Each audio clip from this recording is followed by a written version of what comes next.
Certainly. Here is a breakdown of the steps to share your astrology profile on Snapchat, along with explanations. 1. Open the Snapchat app on your Android device. Launch the Snapchat application on your Android device to initiate the process of sharing your astrology profile. 2. Tap your avatar or profile picture at the top left of the screen.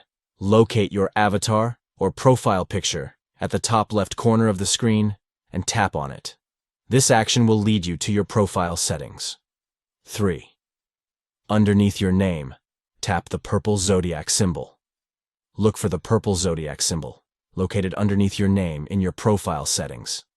Tap on the symbol to access your astrology profile within Snapchat.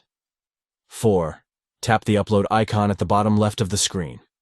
Once you are on your astrology profile page, find the upload icon positioned at the bottom left of the screen. Tap on this icon to share your astrology profile with your friends and followers on Snapchat. By following these step-by-step instructions, you can seamlessly share your astrology profile on Snapchat and connect with others through the intriguing world of astrology. Thank you for exploring this feature with us. Enjoy sharing your astrological insights with your Snapchat community.